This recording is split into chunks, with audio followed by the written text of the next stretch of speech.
ጤና ይስጥልን። ይህ ፋስት ዴሊ ነው። ሰላምታችን በያላችሁበት ይድረስ እያለን በዕለቱ የተሰሙ ዋና ዋና ጉዳዮችን ወደ እናንተ ይዘን ቀርበናል። ቻናላችንን ሰብስክራይብ፣ ፕሮግራማችን ላይክና ሼር እንድታደርጉ እየጋበዝን የዕለቱን አበይት ዜናዎችን አስቀድመን እንጀምራለን። የእስራኤል ለሶማሊያ ሀገርነት እውቅና መስጠት ካነጋገረው በላይ የኢትዮጵያ ቀጣይ እርምጃስ ምን ሊሆን ይችላል የሚለው አነጋጋሪና ትኩረት ሳቢ ሆኗል። ከኢትዮጵያ ጋር ትኩረት የሚባል ግንኙነት እንዳላት የሚነገርላት እስራኤል ለሶማሊላንድ እውቅና ሰጥታ በሶማሊላንድ የጦር ሰፈሯን ለመገንባት የፈጸመችው ስምምነት ለኢትዮጵያም እድልም ችግርም ይዞ ሊመጣ እንደሚችል ነው በስፋት እየተገለጸ የሚገኘው። መሆኑ የእስራኤል ለሶማሊላንድ እውቅና ከመስጠት በላይ ኢትዮጵያ ለምን አጀንዳ ሆነች የሚለውና ከሰሞኑ በሰፊው ሲያነጋግር የነበሩና ኢትዮጵያም ቁጭ ብላ የመከረችበት ኤርትራና ጅቡቲ ወደቦቻቸውን ለግብፅ አሳልፈው ለመስጠት ስለተስማሙበት ጉዳይ ከኤርትራ በኩል ምላሽ ተሰጥቶበታል። በዝርዝር መረጃዎቻችን የምናስደምጣችሁ ይሆናል። እስከ ፍጻሜው አብራችሁን ቆዩ። የአፍሪካ ህብረት የ1964ቱን የካይሮ ስምምነት በመጥቀስ የእስራኤልን የሶማሊላንድ የእውቅና ውሳኔ ውድቅ አድርጎታል። የህብረቱ መግለጫ አባል አገሮች በቀጠና ለሶማሊላንድ እውቅና እንዲሰጡ ከወዲሁ የሚያግድ ነው። መግለጫው በተለይ ኢትዮጵያን ኢላማ ያደረገ ነው ማለት ይቻላል። ምክንያቱም ከኢትዮጵያ ውጭ እስካሁን ለሶማሊላንድ እውቅና ስጣል ያለ የአፍሪካ ሀገር እንደሌለ ይታወቃል። ኢትዮጵያ የወደብ ፍላጎቷን ለማሳካት ከዓመታት በፊት ከሶማሊላንድ ጋር ትልቅ የተባለ ስምምነት ፊርማ ቀጠናውን እንዲሁም ዓለምን አነጋጋሪ እንደነበረ ይታወሳል። ታዲያ ኢትዮጵያ ህብረቱን ውሳኔ ውድቅ አድርጋ ለሶማሊላንድ እውቅና ብትሰጥም ከህብረት እንድትባርና የህብረቱ መቀመጫም ከአዲስ አበባ እንዲነሳ ጠንካራ ዘመቻ መከፈቱ አይቀርም የሚል ተንታኞች ብቅ ማለታቸው ጀምረዋል። እነዚሁ ተንታኞች አክለውም ዘመቻ መሳካት ዕድሉ ከፍተኛ እንደሆነም እየገለጹ ይገኛሉ።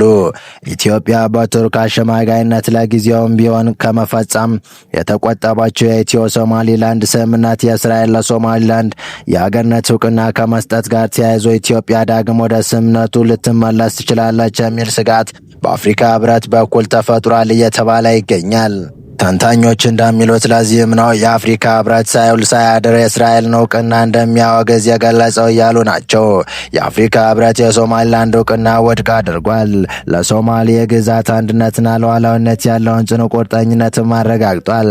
የአፍሪካ ህብረት ኮሚሽን ሊቀመንበር ማህሙድ አሊ ዮሴፍ ሶማሊላንድ እንደ ገለልተኛ ሀገር እውቅና ለመስጠት የሚያደርገውን ማንኛውንም እንቅስቃሴ ውድቅ ማድረጋቸውና ህብረቱ ለሶማሊያ አንድነትና ሉዓላዊነት ያለውን ጽኑ ቁርጠኝነት በድጋሚ አረጋግጠዋል።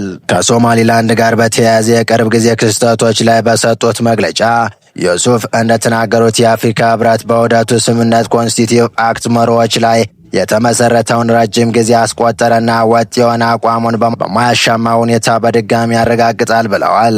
ሊቀመንበሩ አክለውም የህብረቱ አቋም በተለይም የአፍሪካ አንድነት ድርጅት የአሁኑ የአፍሪካ ህብረት እንደ አውሮፓውያን አቆጣጠር በ1964 ባሳለፈው ውሳኔ መሰረት ከነጻነት በኋላ የተወረሱ ድንበሮች የማይደፈሩ መሆናቸውን በማክበር እየተመሰረተ መሆኑን አሳስበዋል። የኮሚሽኑ ሊቀመንበር ሶማሊላንድ እንደ ገለልተኛ አካል እውቅና ለመስጠት ያለመ ማንኛውንም ተነሳሽነት ወይም እርምጃ በጽኑ ውድቅ ያደርጋል ያለው መግለጫው በሶማሊላንድ የሶማሌ ፌዴራል ሪፐብሊክ አካል ሆና ትቀጥላለች ሲል አክሏል።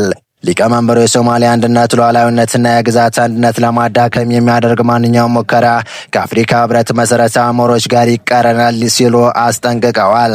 በተጨማሪም እንዲህ ያሉ እርምጃዎች በሀገሪቱ ሰላምና መረጋጋት ላይ ከፍተኛ ተጽዕኖ የሚያሳድር አደገኛ ሪያነት የመፍጠር አደጋ አላቸው ብለዋል። ከአፍሪካ ህብረት መግለጫ በኋላ ስለ መግለጫው አስተያየታቸውን የሰጡ ተንታኞች እንደገለጹት የአፍሪካ ህብረት እንዲህ ያሉ እርምጃዎች በሀገሪቱ ሰላምና መረጋጋት ላይ ከፍተኛ ተጽዕኖ የሚያሳድር አደገኛ አርያነት የመፍጠር አደጋ አላቸው በማለት የገለጸው ኢትዮጵያ ያላትን ፍላጎትና ስምምነት የፈጸሙ ጉዳይ እስራኤል ለሶማሊላንድ እውቅና መስጠት ጋር ተዳምሮ ኢትዮጵያ ዳግም ለሶማሊላንድ እውቅና መስጠትና ጥቅሟን ማስጠበቅ ትፈልጋለች ከሚል የመነጨ እንደሆነ አስረድተዋል።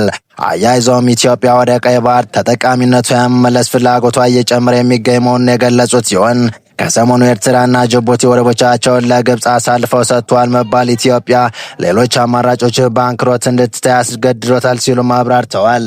ታዲያ ኢትዮጵያ ሶማሊላንድ የሀገርነት እውቅና በይፋ የሚገልጽ ከሆነ በመዲናዋ አዲስ አበባ የሚገኘው የአፍሪካ ህብረትና የሀገሪቱ ሁኔታ በምን መልኩ ይቀጥላል የሚል ጥያቄ መነሳቱ አይቀርም ያሉ ሲሆን ኢትዮጵያ እውቅናውን የምትሰጥ ከሆነ ከመሰረተችውና በመዲናዋ ከሚገኘው የአፍሪካ ህብረት አባልነቷ ሙሉ በሙሉ የምትፋቅ ይሆናል ሲሉ ምላሽ ሰጥተዋል።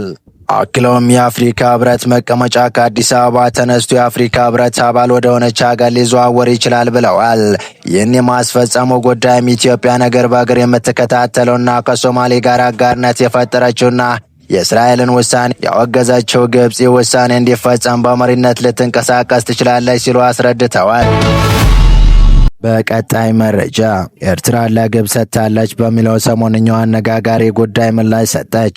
የኤርትራ ማስታወቂያ ሚኒስትር የማነ ገብረ መስቀል በኤክስ ገጻቸው ባሰፈሩት ልጥፋቸው የብልጽግና ፓርቲ ዘመቻ ሳይቋረጥ ቀጥሏል ሲሉም ከሰዋል። ድምፁን የሚያስተጋባቸው እንደ ሆር ሪቮ እና ፎረን ፖሊሲ ኢንስቲትዩት የመሳሰሉ ተቋማት በጸረ ኤርትራ ዘመቻዎቻቸው ቀጥለውበታል ብለዋል። የማስታወቂያ ሚኒስትሩ በትናንትናው ዕለት በ5 ንዑስ ማብራሪያ ባስቀመጡት መልእክታቸው የተከፈተብን ያለው ዘመቻ የመጀመሪያው ታሪክን ማጣመም ነው ያሉ ሲሆን አሰብ በታሪክ ኢትዮጵያ ሆኖ አያውቅም። በሕገ ወጡ ፌዴሬሽን በተፈጠረው ውህደት የመጠቀም ዕድል ተፈጥሮ ይሆናል እንጂ ሲሉ ጠቅሰዋል። በሁለተኝነት የኢትዮጵያ መንግስት የጦርነት አጀንዳውን ተቀባይነት እንዲያገኝለት ከቀይ ባህር ለዓመታት ተገለን መቆየት አንችልም በሚል ራስን መከላከል የሚል ትርክት እየፈጠረ ነው ሲሉ የማነ ከሰዋል። በእርግጥም ዓለም አቀፍ ተቋማት የኢትዮጵያ መንግስት አካሄድን ስለተረዱ በ25ኛው የአልጀርስ ስምምነት መታሰቢያ ላይ ባወጡ መግለጫ ማሳሰቢያ ሰጥተው ነበር ሲሉ አክለዋል። የኤርትራ ማስታወቂያ ሚኒስትር የማነ ገብረ መስቀል ብልጽግና ፓርቲ በሶስተኝነት እየሄደበት ያለ የኤርትራን ኢኮኖሚ ትብብሮች እንደ ስጋት ማቅረብ ላይ ነው ሲሉ ከሰዋል። የማነ ሲያስረዱ ከግብፅ እና ከሳውዲ አረቢያ እንዲሁም ከሌሎች አጋሮች ጋር የተፈጠረ የወደብ የልማት ጉዳዮች እንደ ስጋት በማቅረብ ነው ብለዋል። የኤርትራ ትብብር ፖሊሲዎች ከቀጠናውና ከዓለም ዙሪያ ከሚመጡ አጋሮች ጋር የጋራ ጥቅም መርሆች ላይ የተመሰረቱ ናቸው። እንደ ሁሉም ሀገራት ከራስ መብትና ሀገሪቱ ጥቅም አንጻር የመነጨና የተነደፉ ናቸው ሲሉ ሚኒስትሩ አብራርተዋል። የማነ ኤርትራ ይህን ውሳኔ ዓለም የባህር መስመር ደህንነት ለማስጠበቅና ለማሳደግ በቀይ ባህር ትብብር ላይ ያላት አዎንታዊና እምቢ አቋምን በህዝብ ዘንድ የታወቀ ነው። ለክፉ የፖለቲካ ዓላማዎች የተሳተ ትርጉም ሊሰጠው አይገባም ሲሉ አሳስበዋል። የማነ በአራተኛነት ያነሱት ጉዳይ ኤርትራ በሀገሪቱ ያሉ ብሔሮች በጭቆና በመክሰስ ጨቋኝ አድርገው ለማቅረብ እየተሰራ ነው ያሉት ሰምታ ሲሆን ኤርትራ የብሔርና ሃይማኖት ብዝሃነት እንደ ሀብት የመጠቀም የብሔራዊ መግባባት ሰላምና ስምምነት ማሳያ ናት ብለዋል። ሳቢያ እየተባባሰ የመጣ የውስጥ ግጭቶችን እየመራ ያለ የብልጽግና ፓርቲ በእነዚህና በሌሎች ጉዳዮች ኤርትራ ለማጣጣል አቅም የለውም ሊሆንም አይችልም ሲሉ ተችተዋል።